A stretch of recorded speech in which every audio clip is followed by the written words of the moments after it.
6월의 마지막 날입니다. 어느덧 한 해 절반이 지났습니다. 교회는 2번의 감사절을 보냅니다. 전반기는 맥추감사주일이고 하반기는 추수감사주일입니다. 신앙생활의 열매는 감사입니다. 감사는 행복의 문을 여는 열쇠입니다. 오늘 예배하는 여러분들은 어떻습니까? 감사하고 계십니까? 아니면 불평과 원망 속에 계십니까? 바라기는 오늘 예배하는 저와 여러분들의 삶이 날마다 감사로 하루하루 행복이 가득하시기를 주님의 이름으로 축복드립니다. 일반적으로 사람들은 언제 감사할까요? 좋은 일이 있을 때, 고마운 일을 만났을 때, 바라던 일이 이루어졌을 때, 대박과 행운을 만날 때 감사합니다. 하지만 성경은 그런 좋은 일에서 감사하라고 말하지 않고 이렇게 가르쳐 주십니다. 한번 따라해 볼까요? 범사에 감사하라. 범사에 감사하라. 좋은 일서부터 나쁜 일까지를 범사라고 합니다. 좋은 일도 감사하고 나쁜 일을 만나도 감사하라는 말씀입니다. 어떻게 하면 범사에 감사할 수 있을까요? 감사는 은혜에서 나옵니다. 여러분 이걸 꼭 기억하십시오. 감사가 어디서 나온다고요? 은혜에서 나옵니다. 감사가 우리의 삶에서 맺히는 열매라면 그 감사의 열매가 맺히는 줄기는 무엇일까요? 그것은 바로 은혜입니다. 은혜에서 감사의 열매가 맺히는 거예요. 그렇다면 은혜는 어디서 올까요?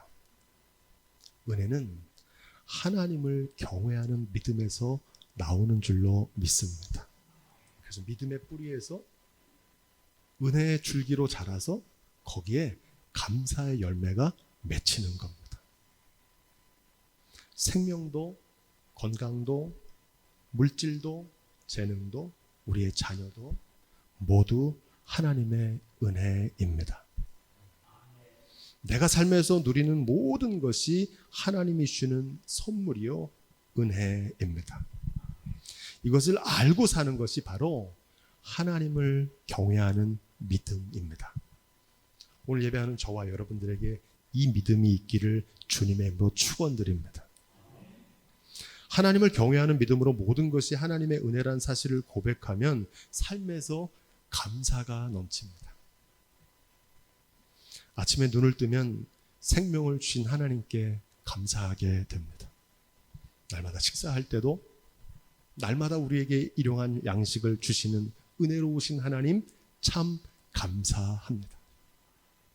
하루의 삶을 마치고 잠자리에 들 때도 감사합니다.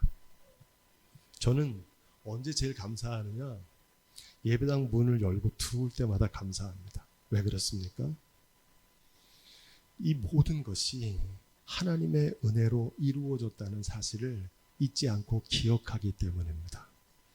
그래서 그 은혜를 생각하면 예배당에 들어오는 순간 감사와 감격이 넘칩니다.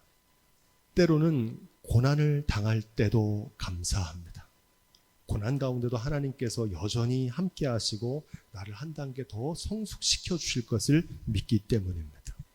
비록 고난이지만 이 고난이 끝이 아니고 마침내 더 좋은 길로 인도해 실 것을 믿습니다. 그래서 고난 중에도 감사합니다. 세상을 사는 모든 사람들은 행복한 삶을 원합니다. 하지만 오늘날 대부분의 사람들이 불행한 삶을 살아갑니다. 여러분 그 이유가 뭘까요?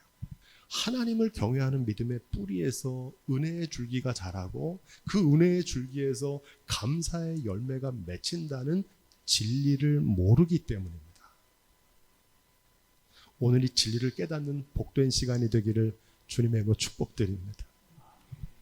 내가 지금 행복하지 않은 건 감사를 잃어버렸기 때문입니다. 감사만이 행복의 열쇠입니다. 행복한 삶을 살기 원한다면 감사해야 되고 감사하려면 하나님의 은혜를 알아야 합니다. 그런데 많은 사람들은 하나님의 은혜가 아니라 운이 좋았다고 생각합니다. 우연히 벌어진 일이라고 생각합니다. 어떤 분들은 당연히 내가 누릴 권리라고 생각합니다.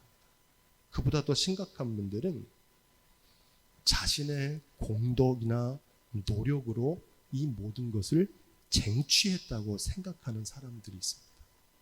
이거 다 내가 노력한 결과라는 겁니다. 여러분, 거기에 감사가 있겠습니까? 없겠습니까? 그런 마음으로 사는 사람들에게는 감사가 깃들 자리가 없습니다. 감사의 척도는 하나님을 중심에 두고 살아가느냐, 아니면 하나님 없이 자기를 중심에 두고 살아가느냐에 따라서 판가름 난다는 겁니다. 이 세상에 살고 있는 그 어느 누구도 하나님의 은혜를 받지 않고 사는 사람은 없습니다. 다만 하나님의 은혜라는 사실을 알고 사는 사람이 있고, 하나님의 은혜를 받으면서도 그게 하나님의 은혜인 줄을 모르고 사는 사람이 있을 뿐입니다. 모든 사람들이 내가 누리던 모든 것이 하나님의 은혜라는 이 진실을 철저하게 그걸 깨닫는 날이 와요. 내가 누리던 모든 것을 한순간에 잃어버릴 때입니다. 어떤 사람은 삶에서 만나는 위기를 경험하고, 어떤 사람은 모든 것을 두고 떠나는 죽음의 순간 비로소 이걸 깨닫게 됩니다. 아, 내가 살아있다는 것 자체가, 내가 당연하게 누렸던 모든 것이, 내가 쟁취하고 수고한 결과라고 생각했던 것이 하나님의 은혜였구나.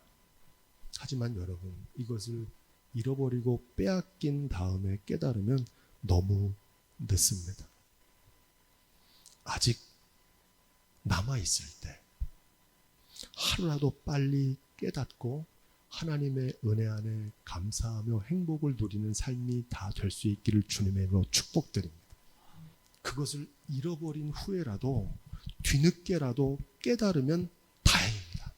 문제는 다 빼앗기고 잃어버린 순간까지도 끝까지 깨닫고 돌아오지 않는 사람도 있습니다. 이 사람들을 가리켜 오늘 성경 말씀은 목이 곧은 백성이라고 부릅니다. 하나님께서 이스라엘 백성들에게 붙여주신 별명입니다. 여러분, 절대 목이 곧은 백성의 자리에 서지 않기를 주님의 이름으로 부탁드립니다. 사람은 망각의 동물이라고 부릅니다. 다른 사람이 나에게 준 상처나 원한은 평생 간직하고 있지 않습니다. 그걸 잘 기억해요. 하지만 다른 사람에게 받은 은혜는 돌아서면 잊어버려요. 하나님의 은혜는 까맣게 잊어버리고 살아갑니다. 그래서 감사와 기쁨을 누리며 행복을 경험하지 못하고 불평과 원망 속에서 불행하게 살아가는 겁니다. 그렇다면 어떻게 행복할 수 있습니까? 감사하면 행복합니다. 할렐루야. 어떻게 하면 감사할 수 있을까요? 은혜를 깨달을 때 감사할 수 있습니다. 은혜는 하나님을 아는 지식, 하나님을 경외해서 하는 믿음에서 나오게 되는 줄로 믿습니다. 지난 20년 동안 목회에서 제가 유일하게 강조하는 목회 철학과 원칙이 있습니다. 그게 무엇일까요?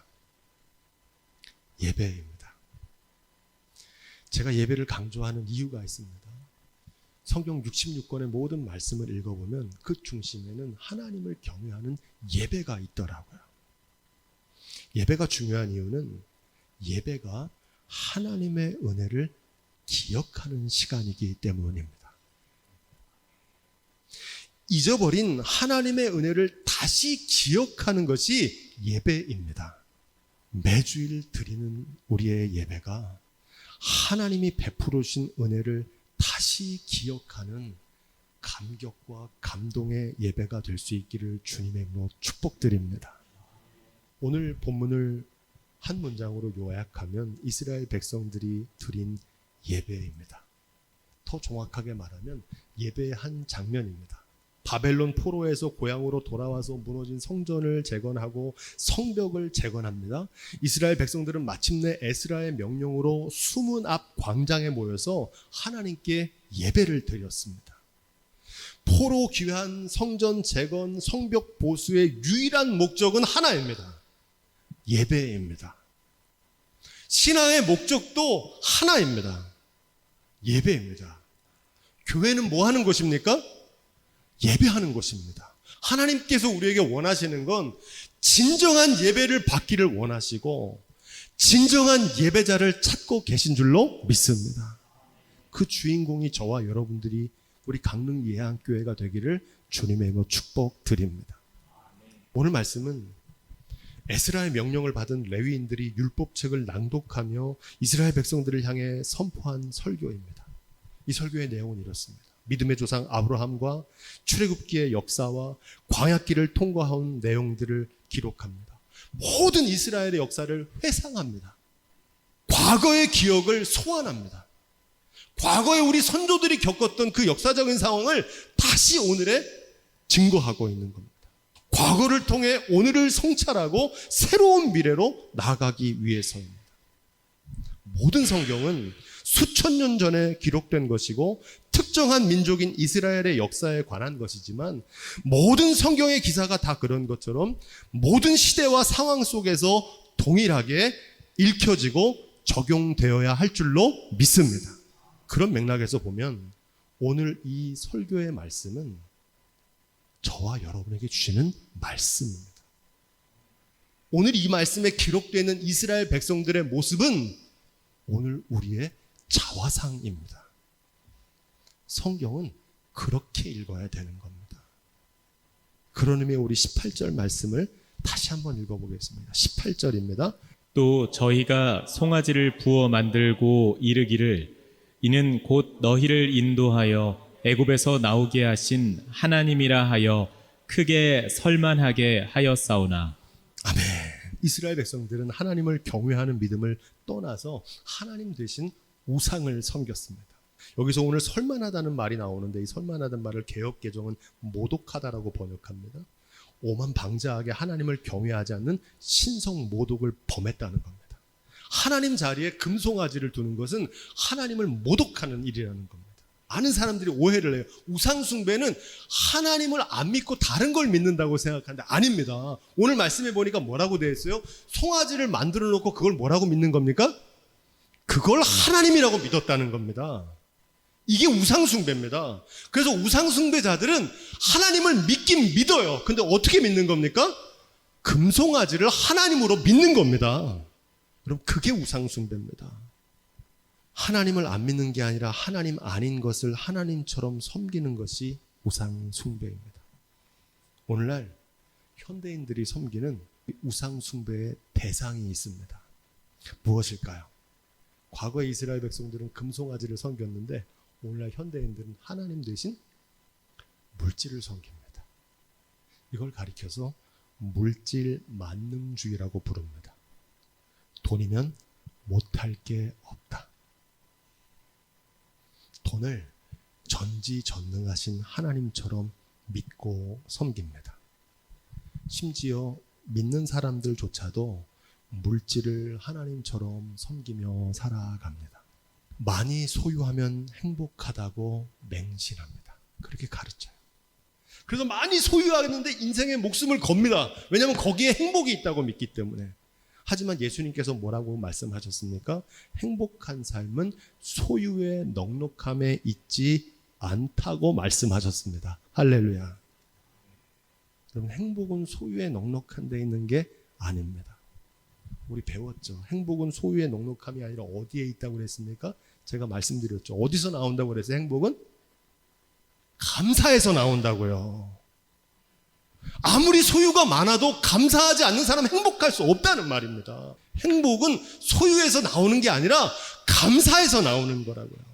감사는 어디서 나옵니까? 감사는 은혜에서 나오는 겁니다. 하나님의 은혜가 있는 사람이 감사가 나오는 거예요. 은혜는 하나님을 경외하는 믿음의 사람들의 것인 줄로 믿습니다. 이것을 모르고 사는 이스라엘 백성들, 우상 숭배에 빠져 있는 이스라엘 백성들을 깨닫게 하기 위해서 하나님이 선택하신 방법이 나옵니다. 그게 19절부터 24절이에요. 하나님께서 그들을 광야로 인도하십니다. 광야는 단순한 기후와 지형이 아니라 아무것도 없는 곳입니다. 하나님께서는 광야에서는 낮에는 구름 기둥과 밤에는 불 기둥으로 인도하시고 그들을 보호해 주셨습니다. 하늘에서 주의 만나로 저희 입이 끊어지지 않도록 먹이셨고, 물이 없을 때는 반석을 쳐서 그들의 목마름을 채워주셨습니다. 40년 동안 들판에서 기르시되 결핍함이 없게 하심으로 그들의 옷이 하나도 헤어지지 않았고 그들의 발도 부르트지 않게 하셨고 그 열조에게 약속하신 땅으로 인도해 들이셨습니다. 광야는 하나님의 은혜를 깨닫는 은혜의 통로였습니다. 여러분, 하나님의 은혜를 받고 사는 게 어디 이스라엘 백성들 뿐입니까? 지난 20년 동안 강릉 예양교회를 하나님께서 약속의 땅으로 인도해 주신 것은 모두 하나님의 은혜인 줄로 믿습니다. 지금까지 지내온 모든 인생도 하나님의 크신 은혜인 줄로 믿습니다. 지나간 우리의 6개월 반년도 하나님의 은혜로 산 것입니다. 25절 26절입니다. 이 말씀은 같이 읽겠습니다. 시작. 저희가 견고한 성들과 기름진 땅을 취하고 모든 아름다운 물건을 채운 집과 파서 만든 우물과 포도원과 감람원과 허다한 과목을 차지하여 배불리 먹어 살찌고 주의 큰 복을 즐겨 싸우나 저희가 오히려 순종치 아니하고 주를 거역하며 주의 율법을 등 뒤에 두고 주께로 돌아오기를 권면하는 선지자들을 죽여 크게 설만하게 행하였나이다. 아멘. 이스라엘 백성들은 배은망덕한 사람들이었습니다. 약속의 땅에서 하나님이 허락하신 온갖 축복은 다 받아 누리면서 그 모든 복을 주신 분이 하나님의 은혜라는 사실을 망각했던 겁니다. 사람이 이래요. 다 받고 복을 받은 하나님 주신 복을 받아놓고도 그게 하나님 주셨다는 사실을 잊어버립니다. 운이 좋아서 그랬다고 생각하고 자기 공로라고 생각하고 자기를 과시해요. 그러면서 경외해야 될 하나님을 멸시합니다. 하나님 깔보는 거, 하나님 안 계신 것처럼. 그러면서 주께로 돌아오기를 권면하는 선지자들을 죽였다는 겁니다. 이게 무슨 말입니까? 예배를 통해서 하나님의 은혜를 기억해야 된다고 선지자들이 권면한 겁니다. 여러분, 선지서 얘기는 그 얘기예요. 예배의 자리로 돌아와야 된다는 겁니다. 감사를 회복하라는 겁니다. 그런데 그 말을 하는 선지자들 어떻게 했던 겁니까? 듣기 싫다고 죽였어요. 그게 이스라엘의 모습입니다. 혹시 하나님의 은혜로 주신 축복을 잊어버리지 말고 은혜를 기억하는 예배의 자리로 나오라고 잃어버린 감사를 회복하기를 촉구하는 목회자를 대적하는 우리들의 모습은 아닙니까?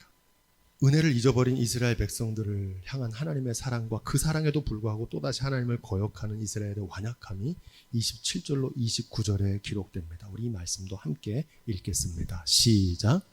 그러므로 주께서 그 대적의 손에 붙이사 곤고를 당하게 하심에 저희가 환난을 당하여 주께 부르짖을 때에 주께서 하늘에서 들으시고 크게 긍휼을 바라사 구원자들을 주어 대적의 손에서 구원하셨거늘 저희가 평강을 얻은 후에 다시 주 앞에서 악을 행함으로 주께서 그 대적의 손에 버려두사 대적에게 제어를 받게 하시다가 저희가 돌이켜서 주께 부르짖음에 주께서 하늘에서 들으시고 여러 번 긍휼을 바라사 건져내시고 다시 주의 율법을 복종하게 하시려고 경계하셨으나 저희가 교만히 행하여 사람이 준행하면 그 가운데서 삶을 얻는 주의 계명을 듣지 아니하며 주의 규례를 범하여 고집하는 어깨를 내어 밀며 목을 굳게 하여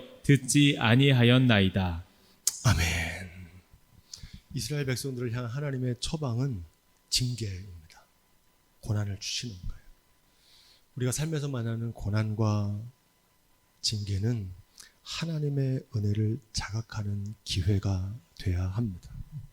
코로나19는 우연이 아니라 하나님의 섭리라고 말씀드렸습니다. 인류의 오만과 탐욕을 내리치시는 하나님의 회초리입니다. 돌아온 탕자처럼 흉년을 만나서 아버지의 품으로 다시 돌이킬 수 있다면 삶에서 만나는 고난은 도리어 유익이 됩니다. 다윗은 시편 119편에서 이렇게 말합니다. 고난당하기 전에는 내가 그릇 행하였더니 이제는 주의 말씀을 지키나이다. 고난당한 것이 내게 유익이라 이로 인하여 내가 주의 율례를 배우게 되었나이다. 하나님의 징계하실 때에 잊어버렸던 하나님의 은혜를 깨닫고 돌이켜 회개할 수 있는 지혜가 있기를 주님의 이름으로 축복드립니다. 이스라엘의 문제는 그렇게 회개했다가 또 살만하면 또 죄를 저지르는 거예요. 하나님께 또 용서해 주시거든요. 근데 그걸 또 해요. 그걸 끊임없이 반복해 온 겁니다. 하나님은 오래 참으십니다. 우리 사랑하시기 때문에. 하지만 영원히 참지는 않으십니다. 최후의 심판이 임하는 까닭은 하나님의 사랑이 부족해서가 아닙니다. 많은 사람들이 그렇게 생각해요. 하나님 사랑의 하나님이 왜 이렇게 무서운 심판을 내리시냐? 하나님 사랑이 부족해서가 아니라 변함없는 하나님의 사랑에도 불구하고 회개치 않는 고집스럽고 완악한 이스라엘 백성들의 교만 때문입니다. 오늘 말씀의 결론이 30절 31절입니다. 이 말씀은 여러분 주목해서 읽으십시오. 이 말씀 우리에게 준 복음입니다. 하나님의 은혜를 잃어버린 채 하나님께 감사하지 않고 하루하루를 불행 속에 살아가고 있는 우리에게 주시는 희망의 복음으로 읽겠습니다. 우리 함께 읽습니다. 시작. 그러나 주께서 여러 해 동안 용서하시고 또 선지자로 말미암아 주의 신으로 저희를 경계하시되 저희가 듣지 아니하므로 열방 사람의 손에 붙이시고도 주의 긍휼이 크심으로 저희를 아주 멸하지 아니하시며 버리지도 아니하셨사오니 주는 은혜로우시고 긍휼히 여기시는 하나님이심이니이다. 아멘. 이스라엘의 끊임없이 배신하는 모습에도 불구하고 하나님께서는 크신 은혜와 긍휼을 베푸셨습니다. 하나님은 우리를 향한 끊임없는 사랑으로 여전히 우리를 사랑하고 계시는 줄로 믿습니다. 구원은 뭘로 받느냐? 우리의 열심과 공로로 얻는 것이 아닙니다. 우리를 향하신 하나님의 은혜로 구원받습니다. 우리의 끊임없는 배신에도 불구하고 여전히 우리가 살아 숨쉬고 이 시간 다시 예배할 수 있는 것은 나의 공로나 우연이 아니라 은혜로우시고 긍휼히 여기시는 하나님의 은혜입니다. 아직 기회가 있을 때 더 늦기 전에 빨리 돌이켜 회개할 수 있는 지혜가 있기를 축복드립니다.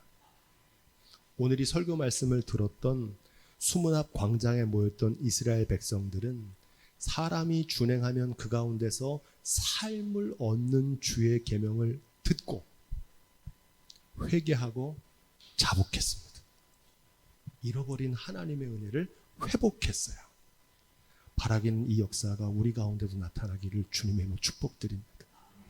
오늘 이 말씀을 들은 우리도 지나간 6개월을 하나님의 은혜와 사랑으로 결산하고 우리에게 남겨진 남은 6개월도 하나님의 은혜 안에서 감사로 하루하루를 행복을 누리며 사시는 삶이 다 되시기를 주님의 이름으로 축원드립니다.